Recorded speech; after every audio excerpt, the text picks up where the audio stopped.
Praise the lord. హల్లెలూయా. వాక్యం ధ్యానించే ముందు చిన్న ప్రార్థన చేసుకుందాము.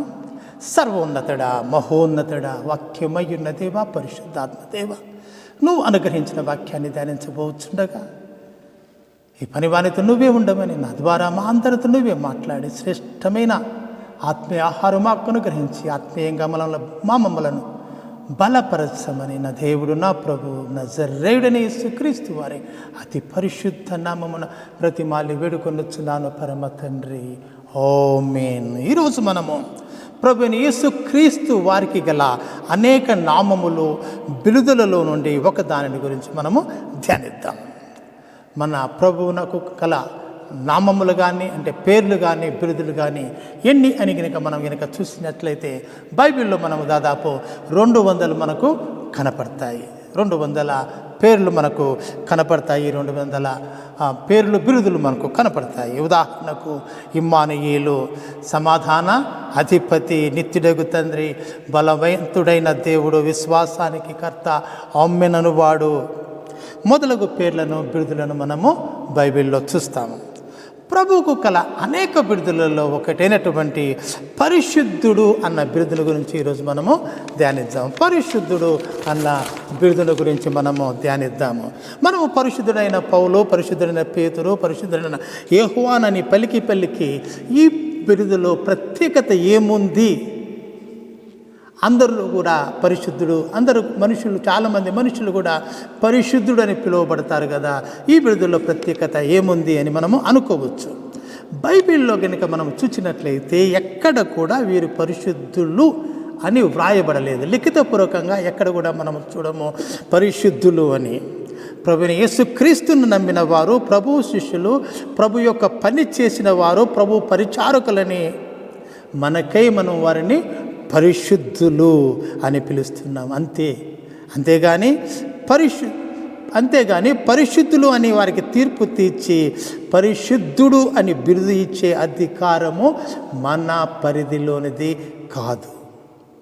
బైబిల్లో ఎక్కడ కూడా దర్శన రూపంలో, అంటే వాళ్ళకు దర్శనం కలిగినప్పుడు కానీ, ఏదైనా దేవదూత వచ్చి దర్శన రీతిగా వారితో మాట్లాడినప్పుడు కానీ పరిశుద్ధుడా అని ఎవరిని కూడా పిలవలేదు. ఈవెన్ మరియను కూడా, పరిశుద్ధురాలైన మరియా అని కూడా ఆమెను కూడా పిలవలేదు. ఏ దేవుని దూత కూడా అలాగా ఏ మనిషిని కూడా పిలిచినట్లు మనము బైబిల్లో చూడము. మనం ఇంకా చూసినట్లయితే దేవదూతలు కూడా గబ్రియేలు దూత, మిఖాయేలు దూత అన్న పిలువబడ్డ దూతలు కూడా వాళ్ళు మామూలుగా గబ్రియేలు, మిఖాయేలు అని పిలువబడ్డారే కానీ పరిశుద్ధుడైన గబ్రియేలు, పరిశుద్ధుడైన మిఖాయేలు అని ఎక్కడ కూడా బైబిల్లో పిలువబడలేదు. బైబిల్ ఎక్కడ కూడా వ్రాయబడలేదు. ఒకసారి నిర్గమకాండము 28వ అధ్యాయం 36వ వచనం మనం చూద్దాం. మరియు నీవు మేలిమి బంగారు రేకు చేసి ముద్ర చెక్కునట్లు దాని మీద యెహోవా పరిశుద్ధుడు అన్న మాట చెక్కవలెను. ఎవరు పరిశుద్ధుడు? ఈ వాక్యం ప్రకారము యెహోవా దేవుడు. యెహోవా పరిశుద్ధుడు అనేది ఆయన స్వభావానికి ఇచ్చినటువంటి బిరుదు. ఎలాంటి స్వభావము గలవాడంటే ఆయన పరిశుద్ధమైన స్వభావము కలవాడు. పరిశుద్ధత ఆయన యొక్క స్వభావము. పరిశుద్ధమైన మాటలు, పరిశుద్ధమైన నడవడి, పరిశుద్ధమైనటువంటి క్రియలు, దాన్ని మనము పరిశుద్ధత అని అంటాము. పరిశుద్ధమైన ఆలోచనలు, పరిశుద్ధమైనటువంటి తలంపులు, పరిశుద్ధమైనటువంటి ప్రణాళికలు. సో ఇలాంటి స్వభావం ఉన్నాడు కాబట్టి ఆయనకి ఇవ్వబడిన బిరుదు యెహోవా పరిశుద్ధుడు. లేవికాండము 11వ అధ్యాయము 44వ వచనం కూడా ఒకసారి మనం చూద్దాం. మీ దేవుడైన యెహోవాను నేను పరిశుద్ధుడను అని ప్రభువు ఇక్కడ తనకు తానుగా చెప్పుకుంటున్నాడు. అలాగే యెహోషువ 24వ అధ్యాయం 19వ వచనం మనం ఒకసారి చదువుతాం. అందుకు యెహోవా పరిశుద్ధ దేవుడు, రోషము గలవాడు. అలాగే కీర్తన 99:9వ వచనం ఒకసారి చదువుదాము. మన దేవుడైన యెహోవా పరిశుద్ధుడు.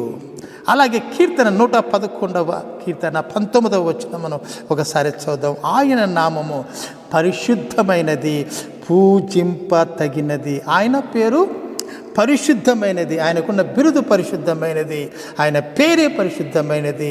మనము ఆయన పేరును ఉచ్చరించుట వలన కూడా మనకు మేలు కలుగుతుంది. మన మనసు శుద్ధి చేయబడుతుంది.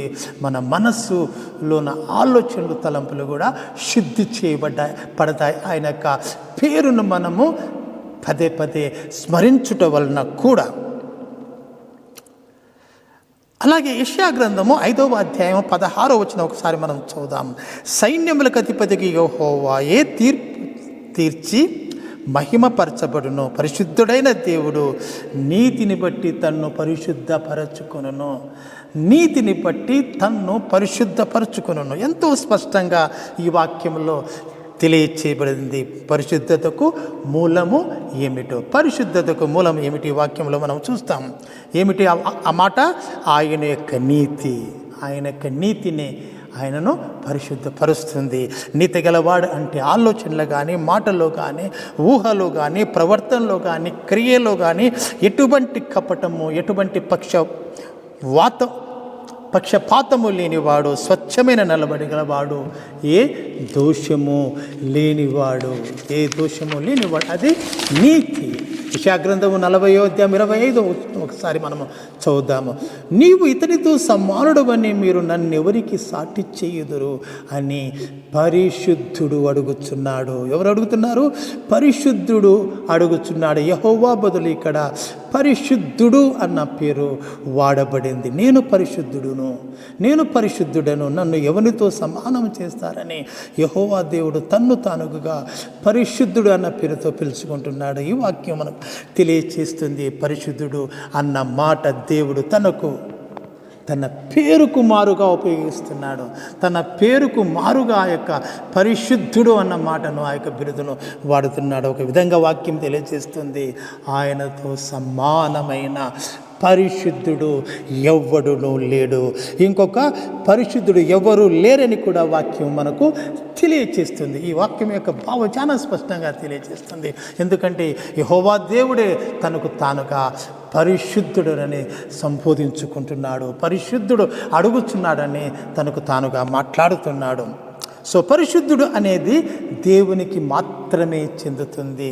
ఇంకా ఎవరు కూడా పరిశుద్ధుడు అని పిలుచుకోవడానికి అర్హులు కారు. వారు అలా పిలుచుకున్నారంటే వారు తాము దేవునితో సమానంగా చేసుకుంటున్నట్లే. ఒక్కసారి అలాగే మనం కృత నిబంధన గ్రంథంలో కూడా కొన్ని వాక్యాలు మనం చూద్దాము. ఒక్కసారి మార్కు సువార్త 1వ అధ్యాయం 24 మనం చదువుతాము. వాడు నజరేయుడైన యేసు మాతో నీకేమి, మమ్ము నశింపచేయుటకు వచ్చితేవా? నువ్వు ఎవడో నాకు తెలియను, నువ్వు దేవుని పరిశుద్ధుడవని కేకలు వేసెను. ఇక్కడ దురాత్మ సాక్ష్యం ఇస్తుంది. ఆ మనిషికి పట్టిన దయ్యము సాక్ష్యం ఇస్తుంది యేసయ్యతో, నీవు పరిశుద్ధుడవు అని. అలాగే యోహాను సువార్త 6వ అధ్యాయం 69వ వచనం ఒకసారి మనం చూద్దాం. నీవే దేవుని పరిశుద్ధుడవని మేము విశ్వసించుచున్నామని, మేము ఎరిగి ఉన్నామని ఆయనతో చెప్పారు. ఎవరు చెప్పారు? ఆయన శిష్యులు సాక్ష్యం ఇస్తున్నారు, ప్రభువా నువ్వు పరిశుద్ధుడవని. అలాగే అపొస్తలుల కార్యంలో 3వ అధ్యాయం 14వ వచనం ఒకసారి మనం చదువుతాం. మీరు పరిశుద్ధుడును నీతిమంతుడైన వానిని నిరాకరించి నరహంతకుడైన మనిషిని మీకు అనుగ్రహింపమని అడిగితిరి. శిష్యుడైన పేతురు, శిష్యుడైన యోహాను ఆ యొక్క యూదా మత పెద్దలతో, ఆ యూదా సమాజంలో, ఆ సభలో బహుధైర్యంగా చెప్తున్నారు, మీరు పరిశుద్ధుని చంపారు. యేసు పరిశుద్ధుడు, ప్రభువైన యేసు పరిశుద్ధుడని ఆ మహాసభలో బహుధైర్యంగా చెప్తున్నారు. అలాగే ఒక్కసారి ప్రకటన గ్రంథము 3వ అధ్యాయము 7వ వచనం చూద్దాం. ఫిలిదెల్ఫియాలో ఉన్న సంఘ దూతకి ఇలాగు రాయము. దావీదు తాళపు చెవి కలిగి ఎవడునూ వేయలేకుండా తీయువాడును, ఎవడునూ తీయకుండా వేయువాడును అయిన సత్యస్వరూపియగు పరిశుద్ధుడు చెప్పు సంగతులు ఏవనగా. ఇక్కడ ప్రభువైన యేసు క్రీస్తు వారు తను తాను పరిశుద్ధుడని సంబోధించుకుంటున్నారు. నేను ప్రభువైన యేసు క్రీస్తునని చెప్పడము లేదు, పరిశుద్ధుడు అన్న పదము ఇక్కడ వాడుతున్నాడు. ప్రభువైన యేసు క్రీస్తు అన్న పేరు బదులు పరిశుద్ధుడు అనే మాట వాడుతున్నాడు.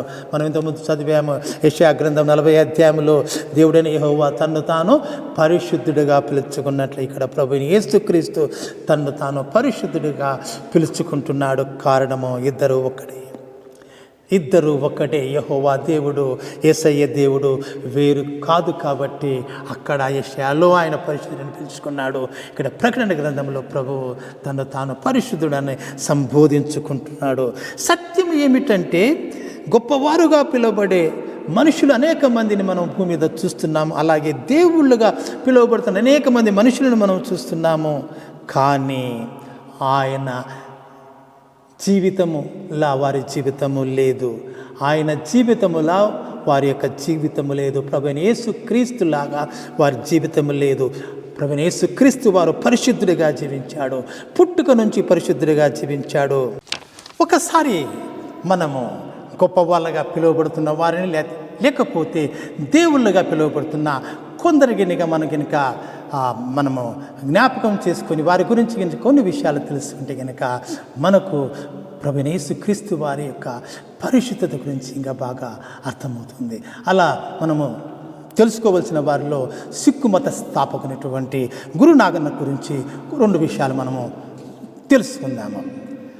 గురునానక్ ఏప్రిల్ 15వ తారీఖు 1469వ సంవత్సరంలో పుట్టి ఈయన సిక్కు మతాన్ని స్థాపించాడు. అందరి మనుషులాగే పుట్టి పెరిగి పెద్దవాడయ్యాడు. ఒక సంఘ సంస్కర్తగా సతీ సహగమనము, పితృస్వామ్య వ్యవస్థకు, కుల వ్యవస్థకు వ్యతిరేకంగా పోరాడాడు. ఆయన ఒక సామాజిక ఉద్యమాలు చేసినట్లుగా మనం చూస్తున్నాం. గురునానక్కు భార్య ఉంది. అతనికి 2 కుమారులు. అతని 2 కుమారుల పేర్లు చాంద్, లక్ష్మీదాస్. అందరిలాగే అతను సాంసారిక జీవితము జీవించాడు. అందరిలాగే అతను చనిపోయాడు. 22/9/1539వ సంవత్సరంలో గురునానక్ చనిపోయాడు. మనం గనుక చూచినట్లయితే గురునానక్ అనేక మంది పండితులను, మత పెద్దలను కలిశాడు. వాళ్ళతో మాట్లాడాడు, వాళ్ళతో చర్చించాడు. వాళ్ళ దగ్గర నుంచి జ్ఞానం పొందుకున్నాడు. దేశ విదేశాల్లో పర్యటించారు. అన్ని మతాలకు చెందినటువంటి మత పెద్దలతో సమావేశమయ్యాడు. వారి యొక్క మతాల యొక్క విశిష్టతను తెలుసుకున్నాడు. వాళ్ళ యొక్క గొప్పతనం గురించి చర్చించాడు వారితో. వారి పలు రకాల మతాల్లో ఉన్నటువంటి విశిష్టతను ఆయన తీసుకొని తాను పొందుకున్న జ్ఞానంతో ఆయన సిక్కు మతాన్ని స్థాపించాడు. మనకందరికీ తెలుసు సిక్కులు ఎలా ఉంటారో. పెద్ద తలపాగా పెట్టుకొని, గడం పెట్టుకొని, వాళ్ళకు ఒక ఆయుధాన్ని కూడా వాళ్ళు ఎప్పుడు కూడా వాళ్ళ దగ్గర పెట్టుకొని ఉంటారు. వారి యొక్క పూజాస్థలం వచ్చేసేసి గురుద్వారాలో అమృతసర్లోని స్వర్ణ దేవాలయం వారికి చాలా విశిష్టమైనది. రెండవ వ్యక్తిగా మనం చెప్పవచ్చు బౌద్ధ మత స్థాపకునటువంటి బుద్ధుని. ఆయన రాజవంశంలో పుట్టి పెరిగి పెద్దవాడయ్యాడు. పెండ్లి చేసుకున్నాడు, పిల్లలను కన్నాడు. ఎప్పుడైతే తన దేశంలోని ప్రజలు పడుతున్న కష్టాలను, దుఃఖాలను చూశాడో చెలించిపోయాడు. రోగాలతో పడ్డవారిని, ముసలి వాళ్ళను చూసి తట్టుకోలేకపోయాడు. చనిపోయిన వారిని పాతి పెట్టడానికి తీసుకొని పెడుతూ ఉంటే చాలామంది ఏడుస్తూ వెంబడిస్తూ ఉంటే తట్టుకోలేకపోయాడు. చాలామంది రోడ్లపై భిక్షాటనం చేస్తూ ఉంటే చూసి బాధపడ్డాడు. ఏమిటి మనిషికి ఈ కష్టాలు, ఈ బాధలు, ఈ దుఃఖాలు అని ఆలోచించి రాజభవనాన్ని, భార్యను, కొడుకును వదిలివేసి అడవుల్లోనికి వెళ్ళి తపస్సు చేశాడు. తన 35వ వేట. ఎందుకంటే ఆయన విలాసవంతమైన రాజభవనంలో సుఖముగా ఏ కష్టమో బాధ ఎరగకుండా చూపించాడు. ఈ యొక్క కష్టాలన్నీ కనుక ఆయన చూచే వరకల్లా కూడా ఆయన చెలించిపోయాడు. ఎందుకు ఈ కష్టాలని అతనికి అర్థం కావడం లేదు.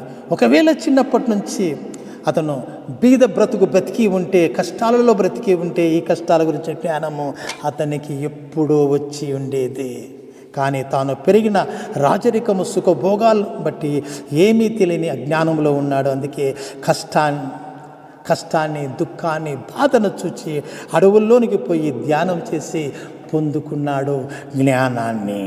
సమస్త బాధలకు, కష్టాలకు, దుఃఖానికి మూలము మనిషిలో ఉండే కోరికలు. మనిషిలో ఎలాంటి కోరిక లేకపోతే, ఒకవేళ కోరికలు ఉన్నా కోరికలను చంపుకొని బ్రతికితే బాధ, దుఃఖం అన్న ప్రశ్న రాదు అన్న జ్ఞానం పొందుకొని దాని ఆధారంగా బౌద్ధ మతాన్ని స్థాపించాడు. ఎక్కువగా ఈ మతంలో మనం చూస్తాము బౌద్ధ సన్యాసులను లేకపోతే బౌద్ధ భిక్షులను మనము చూస్తాము. తర్వాతగా గనుక మనం చూసినట్లయితే మూడవ వ్యక్తిగా మనం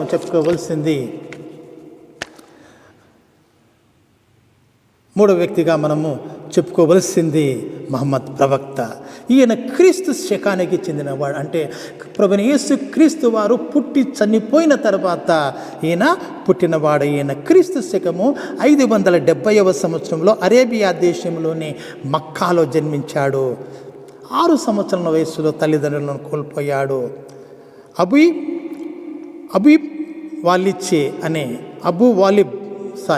వాలిబ్ అనే చిన్న అన్న పెంపకంలో పెరిగి పెద్దవాడయ్యాడు. ఒక వ్యాపారస్తునిగా, ఒక వ్యాపారవేత్తగా జీవితాన్ని మొదలుపెట్టాడు. 25వ ఏట తనకన్నా పెద్దదైన ఒక ధనవంతురాలైనటువంటి 41 సంవత్సరాల స్త్రీని పెళ్లి చేసుకున్నాడు.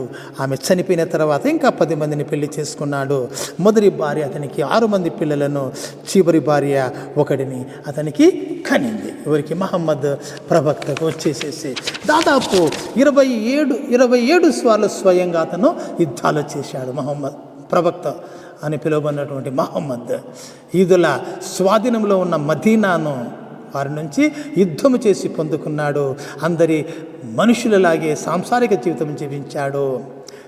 అందరి మనుషుల్లాగే సాంసారిక జీవితము జీవించాడు. తన 40వ ఏట తనకు మహమ్మద్ ప్రవక్త తన 40 ఏట అంటే క్రీస్తు శకము 610లో ఆ జిబ్రియేలు దేవదూత ద్వారా దేవుడు నాతో మాట్లాడాడని ప్రకటించాడు. నాకు తన గురించి బయలుపరిచాడు అని చెప్పేసి ఆయన చాలామందికి ప్రకటించాడు. ఆ గబ్రియేలు దేవదూత ద్వారా పొందుకున్న జ్ఞానంతో ప్రవక్త అయిన మహమ్మద్ ఇస్లాం మతాన్ని స్థాపించాడు. అంతకు మునుపు అతనికి ఎటువంటి ప్రత్యేకమైన దైవ జ్ఞానము లేదు. ఈ సత్యాన్ని మనము జ్ఞాపకం పెట్టుకోవాలి. 570లో పుట్టాడు ఆయన. క్రీస్తు శకము 610లో ఆయనకు జిబ్రియేలు లేక గబ్రియేలు దేవదూత అతనికి దేవుని గురించిన విషయాలు ప్రకటించినట్లుగా చెప్తున్నాడు. అంతవరకు అంటే 40 సంవత్సరాలు వచ్చేంత వరకు అతనికి ఎటువంటి దైవికమైనటువంటి జ్ఞానము లేదు. ఇతను ఇస్లాం మతాన్ని స్థాపించకముందు లేకపోతే ఆ దైవ జ్ఞానం పొందుకోకముందు ప్రవక్త అయిన అబ్రహాము బోధల ప్రకారము జీవించేవాడు. ప్రవక్త అయిన మహమ్మదు అబ్రహాము యొక్క బోధల ప్రకారం జీవించేవాడు. దేవుడు ఒక్కడే, విగ్రహారాధన తప్పు అన్న బోధల ప్రకారము అతను జీవించాడు. మహమ్మద్ ప్రవక్త జీవించిన కాలంలో యూదా మతము, క్రిస్టియన్స్ బహుదేవతల ఆరాధన, ఏకదేవుని ఆరాధన ఉండేది. అంటే అబ్రహాము సంతతి వారు పూజించే ఏకైక దేవుడు మహమ్మద్ ప్రవక్త. బైబిలులోని అబ్రహామును మనం పరిశుద్ధ గ్రంథములు మనం వ్రాయబడి అంటే అబ్రహామును ప్రవక్త అయిన అబ్రహాము అని పిలిచి ఆయన అనుసరించిన దేవుణ్ణి పూజించాడు, వెంబడించాడు. ఎవరైనా యెహోవా దేవుణ్ణి ఆయన పూజించాడు. అందుకే 40 సంవత్సరాల వరకు అతడు ఏకదేవుని ఆరాధించేవాడు. దైవ పండితులు చెప్తారు, బైబిల్ జ్ఞాన పండితులు చెప్తారు, మహమ్మద్ ప్రవక్త అబ్రహాము ఇంకొక కుమారుడైనటువంటి మనకు తెలుసు అబ్రహాముకు 2 కుమారులు, షారాకు పుట్టిన ఇస్సాకు, అలాగే హాగరుకు పుట్టినటువంటి ఇస్మాయేలు. సో మహమ్మద్ ప్రవక్త అబ్రహాము ఇంకొక కుమారుడైన ఇస్మాయేలు సంతతి వాడని, అందుకే అబ్రహాము దేవుణ్ణి పూజించేవాడు, యెహోవా దేవుణ్ణి పూజించేవాడు. క్రీస్తు శకము 610లో ఆ దేవదూత జిబ్రియేల్ అనే దేవదూత వచ్చి అతనికి బోధించే వరకు, దాని తర్వాతనే అతను ఇస్లాం మతాన్ని స్థాపించాడు. అప్పటి నుంచి మహమ్మద్ ప్రవక్త అయిన మహమ్మద్గా పిలువబడ్డాడు. 40 ఏట నుంచి అతను ప్రవక్తగా పిలువబడ్డాడు. అది మనము తర్వాతగా మనము చూసినట్లయితే ఇంకొక వ్యక్తి వచ్చేసేసి అంతకు మనము కనుక చూసినట్లయితే మహమ్మద్ ప్రవక్త క్రీస్తు శకము 632లో ఇంకా ఖచ్చితంగా చెప్పాలంటే వ్రాయబడింది. మనం కనుక గూగుల్లో చూస్తే వ్రాయబడింది. ఈయన జూన్ 8వ తారీఖు 632వ సంవత్సరంలో చనిపోయాడు. దాదాపు 62 సంవత్సరాలు ఈయన జీవించి చనిపోయినట్లుగా మనము చూస్తాం. తర్వాతగా మనము చూస్తే ఇంకొక దేవునిగా పిలువబడే మనిషి వచ్చేసి శ్రీకృష్ణుడు. నిజానికి ఎప్పుడు పుట్టింది చెప్పడానికి చారిత్రక ఆధారం ఏమీ లేదు, కానీ పంచాంగం ప్రకారం చెప్తారు పండితులు. క్రీస్తు పూర్వము 31/7/3228లో జన్మించి ఉండవచ్చని. తండ్రి పేరు వాసుదేవుడు, తల్లి పేరు దేవకి, భార్యలు వచ్చేసేసి రాధ, రుక్మిణి, సత్యభామ, చాంబవతి, ఇంకా 16,000 నుంచి 16,100 వరకు చిన్న చిన్న రాణులు ఉన్నట్లుగా వ్రాయబడి ఉంది. పిల్లల్లో ప్రముఖంగా చెప్పవలసిన వారు ప్రద్యుమ్న, సాంబ, భాను మొదలైన వారు. కానీ భగవత్ పురాణంలో వ్రాయబడింది అతడు తన 16,000 భార్యల ద్వారా 16,080 మంది పిల్లలు, అంటే ఒక్కొక్క భార్య అతనికి 1,60,80 మంది పిల్లలు, అంటే ఒక్కొక్క భార్య అతనికి 10 పిల్లలను కనినట్లు వ్రాయబడింది. అవన్నీ మనం పక్కన పెడితే చిన్నతనము నుంచి వెన్న దొంగగా, చీరల దొంగగా, కపటంగా ప్రవర్తించేవారుగా శ్రీకృష్ణుడు పేరుగాంచాడు. అందరి మనుషులలాగే సాంసారిక జీవితం జీవించాడు. ఎలాంటి ప్రత్యేకత లేదు. చివరికి 125 సంవత్సరంలో బ్రతికి 18/2/3102లో క్రీస్తు పూర్వము 18/2/3102లో చనిపోయినట్లుగా వ్రాయబడి ఉంది. సో మనం కనుక చూసినట్లయితే శ్రీకృష్ణుడు ఉన్నటువంటి పేర్లు వచ్చేసేసి, బిరుదులు వచ్చేసేసి జిత్తుల మారి అని, కపట సూత్రధారి అని, ఎత్తులకు పై ఎత్తు వేసేవాడని పేరు ఉంది.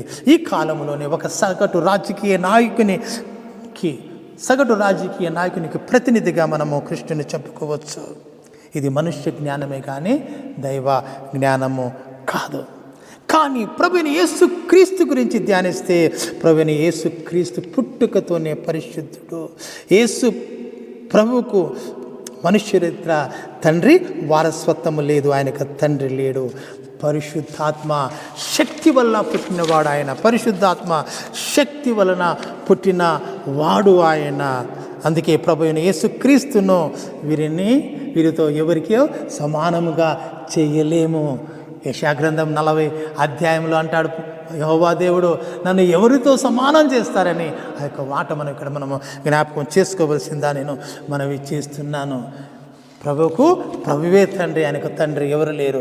ఎందుకంటే తండ్రి, కుమారుడు, పరిశుద్ధాత్ముడైన ఏకదేవుడు ఆయన తన శక్తి ద్వారా తనకు తానుగానే జన్మించాడు.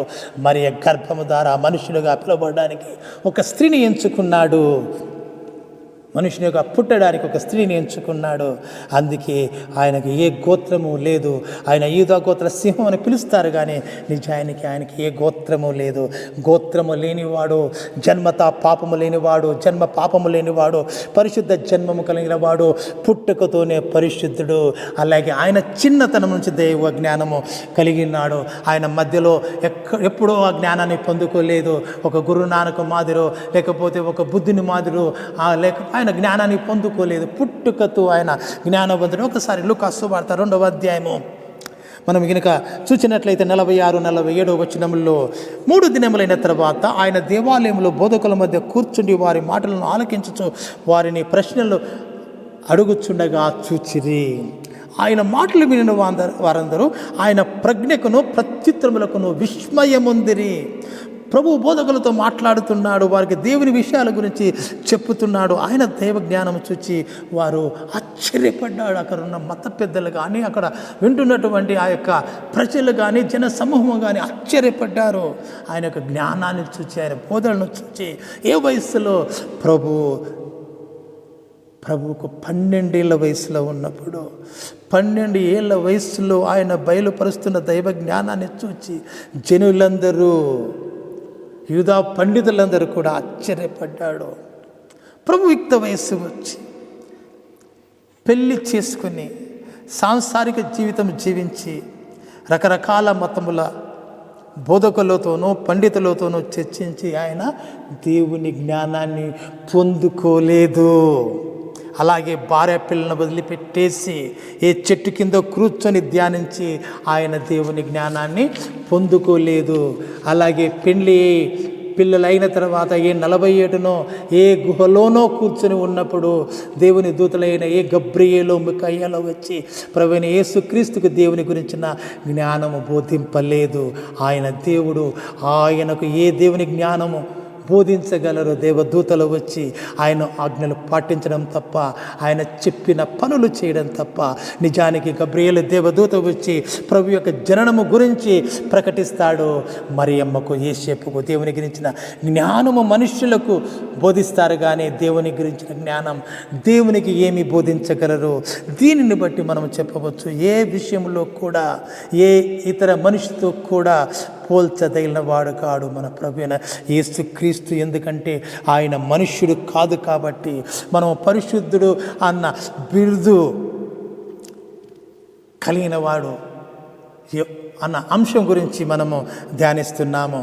మనం ప్రభువైన యేసుక్రీస్తు వాడు పరిశుద్ధుడు అన్న బిరుదు కలవాడు అని ఆ బిరుదుని గురించి మనము ధ్యానిస్తున్నాం. అందుకే ఆయన యొక్క దైవ జ్ఞానం గురించి కూడా మనం ఇప్పుడు ధ్యానించాం. దాని గురించి మనము ఎక్కువగా మాట్లాడాం. ఎందుకంటే పుట్టుకతో ఆయన దైవ జ్ఞానం కలవాడు. దేవుని జ్ఞానముకు ఆయనకు మధ్యలో వచ్చింది కాదు. పుట్టుకతో దైవ జ్ఞానము గలవాడు కాబట్టి పెరుగుతూ కూడా ఆయన పరిశుద్ధుడిగా జీవించాడు. పుట్టుకతో పరిశుద్ధుడు, పెరుగుతూ పరిశుద్ధుడు, సమస్త జ్ఞానము కలిగిన వాడు కాబట్టి పరిశుద్ధుడిగా పెరిగాడు, పరిశుద్ధుడిగా జీవించాడు, పాపము లేకుండా జీవించాడు. దీనికి సంబంధించిన ఇంకొక విషయాన్ని మనము చూడవచ్చు. ప్రభువైన యేసుక్రీస్తు యొక్క జ్ఞానాన్ని, ఆయన చేసిన సూచక్రియలను, అద్భుత కార్యాలను చూచిన శాస్త్రులు, పరిసయ్యులు, ప్రధాన యాజకులు, ఇంకా మిగతా మత పెద్దలు, ఇశ్రాయేలు దేశంలో ప్రభు కాలంలో ఉన్నటువంటి వీరందరూ కూడా ప్రభువును చూచి అసూయపడి ప్రభువైన యేసుక్రీస్తు నుండి ఏదో ఒక లోపాన్ని, ఏదో ఒక పాపాన్ని, ఏదో ఒక తప్పును పెట్టడానికి ప్రభువును వాళ్ళు చాలా నిశ్చితంగా పరిశీలించారు. ఆయన ఎవరి కుటుంబానికి చెందినవాడు, ఆయనకు అన్నదమ్ములు ఎవరు, ఆయనకు సోదరీమణులు ఎవరు, ఎంతవరకు చదువుకున్నాడు, ఆయనకు లోపాలు ఏమిటి, ఆయన చేసిన తప్పు పనులు ఏమైనా ఉన్నాయో, చిన్నతనం నుంచి ఆయన చేసిన తప్పు పనులు ఏమన్నాయని తమ క్రింద ఉన్నటువంటి మనుష్యుల ద్వారా, వేగుల ద్వారా సమాచారం వాళ్ళు సేకరించారు. ఏదైనా లోపం ఈయనలో మనం కనుక్కుంటే కనుక బాగుంటుంది, ఈయనను మనము అవమానపరిచి హేళన చేసి ఇతడు కూడా కేవలం పాపి అయిన మనుషులని మనము చెప్పవచ్చు అని. కానీ వారికి ఆయనలో ఏ లోపము కనపడలేదు. ఏ తప్పుడు పని కూడా ప్రభువైన యేసుక్రీస్తు వారు చేసినట్లు వారు కనిపెట్టలేకపోయారు. ప్రభువు కపటముగా ప్రవర్తించినట్లు కానీ, అబద్ధాలు చెప్పినట్లు కానీ, దొంగతనము చేసినట్లు కానీ, లేకపోతే అనేక మంది స్త్రీల వెంట పడినట్లు కానీ, ఇంకా మరో రకమైన పాపంతో పట్టబడినట్లు కానీ వారు కనుగొనలేకపోయారు. వాళ్ళు ఎంత పరీక్షించినా, ఎంత పరిశోధించినా ఎలాంటి పాపాన్ని ఆయనలో చూడలేకపోయారు. వాళ్ళ శక్తిని, వాళ్ళ పలుకుబడిని అంత ఉపయోగించి ప్రయత్నించిన ఒక్క లోపాన్ని కూడా కనుక్కోలేకపోయారు. యోహాను సువార్త 8వ అధ్యాయం 46వ వచనం ఒకసారి చదువుదాము. నా యందు పాపం ఉన్నదని మీలో ఎవడు స్థాపించును?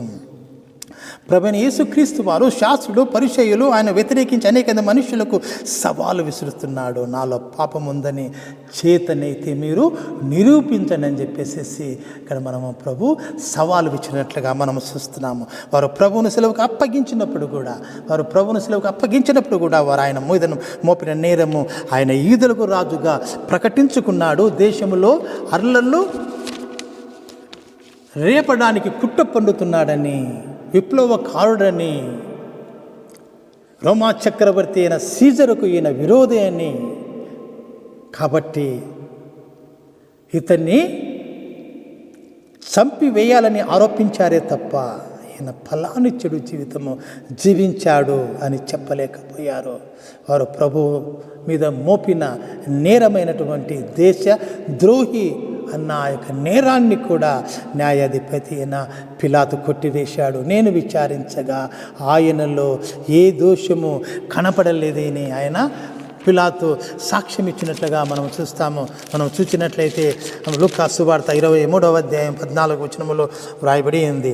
అంతటి పిలాతు ప్రధాన యాజకులను, అధికారులను, ప్రజలను పిలిపించి, ప్రజలు తిరగబడినట్లు చేయుచున్నాడని మీరు మనుష్యుని మధ్యకు నా యొద్దకు తెచ్చితిరే, ఇదిగో నేను మీ ఎదుట ఇతనిని విమర్శింపగా మీరితని మీద మోపిన నేరములలో ఒక్కటైనను నాకు కనపడలేదు. ఆయన శత్రువులు కూడా ఆయనలో ఏ పాపాన్ని కనుక్కోలేకపోయారు, ఆయనలో ఏ దోషాన్ని కనుక్కోలేకపోయారు.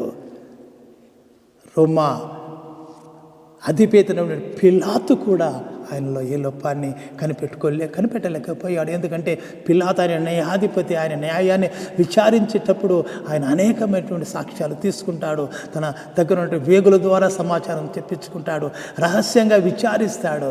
కాబట్టి ఇంత చేసిన పిలాతు కూడా ఎలాంటి దోషాన్ని, లోపాన్ని ప్రభులో కనుక్కోలేకపోయాడు.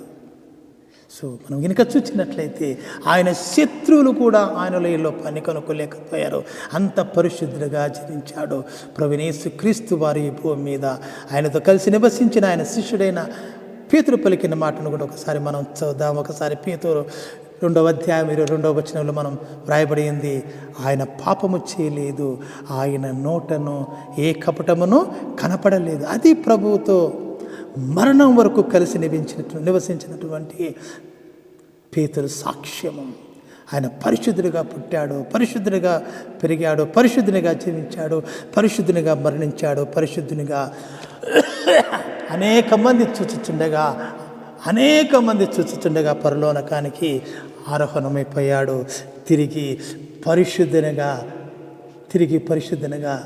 రాబోతున్నాడు, మేఘారూఢుడై రాబోతున్నాడు. ఆయన దేవునిగా పరిశుద్ధుడు, ఆయన మానవునిగా పరిశుద్ధుడు అన్నది ఆయన పేరు. ఆ పేరు గలవారు ఎవరు లేరు. ఆయన మాత్రమే పరిశుద్ధుడు, ఆయనకు మాత్రమే ఆ యొక్క బిరుదు చెందుతుంది. అలాంటి పరిశుద్ధుడు మన మధ్య నివసించడానికి పరము నుండి భూమి మీదకి దిగి వచ్చాడు. అలాంటి పరిశుద్ధుడు పరలోకాన్ని వీడి భూమి మీదకి దిగి వచ్చాడు. ఎంత గొప్ప భాగ్యము మనది, ఎంత గొప్ప భాగ్యము మనుషులమైన మనది. అపవిత్రులము, పాపులము, అనేక దోషాలు, లోపాలు కలిగి జీవిస్తున్న వారు మనము. అలాంటి మనకు తన పరిశుద్ధతను ఇవ్వడానికి వచ్చాడు. తన పరిశుద్ధతను, తన నీతిని మనకు ఇవ్వడానికి వచ్చాడు. తనతో సమానంగా పరలోకములో నివసింప చేయడానికి ఆయన భూమి మీదకి వచ్చాడు. నీకోసము నా కోసం వచ్చాడు. ఆయన నీకోసం నా కోసం వచ్చి ఆయన శిలువపై తన ప్రాణాన్ని బలిగా అర్పించాడు. శిలువపై తన రక్తాన్ని చిందించాడు. నీకోసం నా కోసము మన పాపాలు కొట్టివేయబడడానికి, మన పాపాలకు పరిహారంగా ఆయన తన రక్తాన్ని చిందించాడు. ఆ రక్తం ద్వారా మనము నీతిమంతులుగా, ఆ రక్తాన్ని విశ్వసించడం ద్వారా, ఆ రక్తంతో మనము కడుక్కోవడం ద్వారా మనము పరిశుద్ధులుగా, నీతిమంతులుగా తీర్చబడతాము. ఎందరైతే ఆ యొక్క రక్తాన్ని విశ్వసిస్తారో, ఎందరైతే ఆ ప్రభువైన యేసుక్రీస్తును విశ్వసిస్తారో, ఎందరైతే ఆయన కాచినటువంటి ఆ యొక్క రక్తాన్ని విశ్వసించి తమ పాపాలను ఒప్పుకుంటారో, తమ పాపాలను వాటిలో కడుక్కుంటారో, వారందరికీ ప్రభువైన యేసుక్రీస్తు వారు తన పరిశుద్ధతను ఇవ్వడానికి సిద్ధముగా ఉన్నారు. మనిషికి ఇంతకన్నా కావాల్సిందేముంది? ఈరోజు ఉండి రేపు రాలిపోయే గడ్డి పువ్వు లాంటి వాళ్ళము మనము. అలాంటి గడ్డి పువ్వుకు ఎంతో ఆధిక్యత ఇవ్వడానికి వచ్చాడు. ఈ పువ్వు రాలి మట్టిలో కలిసిపోయిన ఈ ఎన్నిక లేని పువ్వుకు తనతో కలిసి నివసించే గొప్ప భాగ్యాన్ని ప్రసాదించడానికి వచ్చాడు ప్రభువైన యేసుక్రీస్తు వారు ఈ భూమి మీదకి. ఆయన విశ్వసించిన వారికి అపురూపమైన భాగ్యం అనుగ్రహించడానికి వచ్చాడు. ఆయనను విశ్వసించినావంటే పరలోకమే కాదు, ఈ లోకంలో నీకు కావలసిన సమస్తాన్ని ఇవ్వగలడు. ఆయన దేవుడు, ఆయనకు అసాధ్యమైనది ఏదీ లేదు. నువ్వు గినక ఆయన శిష్యునిగా, ఆయన అనుకరించేవానిగా, ఆయనను వెంబడించేవారిగా, ఆయన పని వానిగా గినక నువ్వు గినక ఆ ప్రభు దగ్గర నుంచి పేరు పొందుకున్నావంటే, ఆ ప్రభును నువ్వు అంగీకరించినావంటే ఈ లోకంలో కూడా నీవు పొందుకోలేనిదంటూ ఏది లేదు. ఎందుకంటే నువ్వు అనుకరించేది నేను ఫలాని వాణ్ణి మనిషిని చెప్పుకుంటుండేది ఎవరిని? ప్రభువైన యేసుక్రీస్తు వారిని గురించి, అద్వితీయ దేవుని గురించి. నువ్వు ఎమ్మెల్యే గురించో, ఎంపీని గురించో, లేకపోతే ఏ పలుకుబడి ఉన్నటువంటి అధికారి మనిషిగానో నువ్వు పిలువబడడం లేదు. సమస్తానికి అధిపతి అయిన ఆ దేవుని మనిషిగా నీవు పిలువబడినప్పుడు, ఆయన యందు విశ్వాసం ఉంచి ఆయన మనిషిగా నీవు పిలువబడినప్పుడు, ఈ భూమి మీద నివసించినంత కాలము నీకు ఏ కొరత ఉండదు, ఏ లోటు ఉండదు, ఏ లేమి ఉండదు.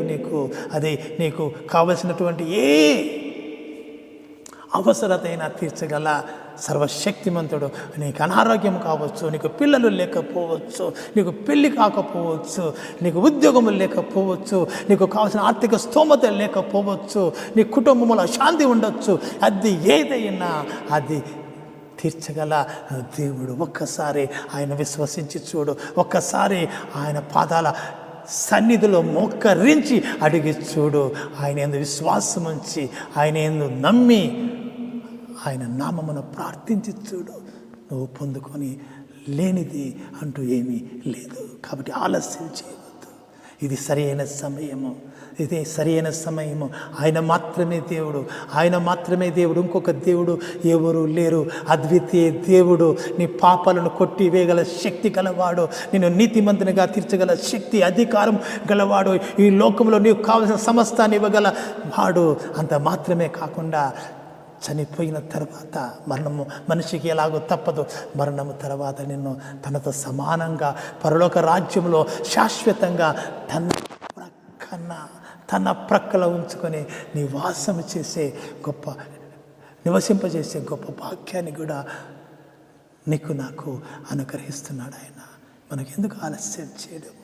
ఒప్పుకుందాము, విశ్వసిద్దాము, ఆయన పాదాల దగ్గర మోకరించడుగుదాము. అయ్యా, నన్ను చేర్చుకో తండ్రి, నన్ను చేర్చుకో అయ్యా, నీ పనివానిగా, నిన్ను అనుకరించేవానిగా, అయ్యా నిన్ను అనుసరించేవానిగా, నిన్ను వెంబడించేవానిగా, నీ మనిషిగా నన్ను అంగీకరించు ప్రభువా. ఇదిగో సమస్తాన్ని నీ పాదాల దగ్గర సమర్పిస్తున్నానని చెప్పి ఒప్పుకో. ఇదిగో ఈ క్షణమే నువ్వు అద్భుత కార్యాలను జీవితంలో చూస్తావు. ఈ క్షణం నుంచే నీ జీవితము నూతన పరచబడుతుంది. తలలు వంచుదాము. ఒక్కసారి ప్రభుని అడుగుదాము. కృప చూపమని.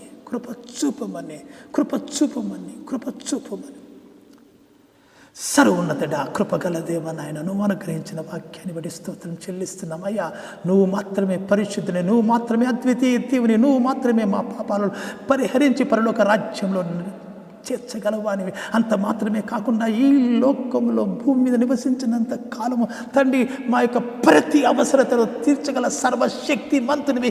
ఏ అధికారి కానీ ప్రభువ, ఏ రాజకీయ నాయకుడు కానీ ప్రభువ, ఏ డబ్బు కానీ చేయని కార్యాలు ప్రభువ నీ నామమున ప్రభువ మేము పొందుకోగలము తండ్రి. నాయన, ఆ విశ్వాసాన్ని మాలో పుట్టించుమయ్యా, ఆ విశ్వాసాన్ని మాలో బలపరచు, మమ్మల్ని స్థిరపరచుమని తండ్రి. నాయన, నీ నామము కలిగి మేము జీవించటకు ప్రభు మేము ప్రభువైన యేసుక్రీస్తుని వెంబడించేవారము, ఆయన అనుచరులమని ఆయన పిలువబడే గొప్ప భాగ్యాన్ని మాకు అనుగ్రహించమని, మా జీవితాలను నూతనపరచమని నా దేవుడు, నా ప్రభువు, నా సరైన యేసుక్రీస్తు వారి అతి పరిశుద్ధ నామమున ప్రతి మాల్ని వేడుకొనొచ్చున్నాను పరమ తండ్రి.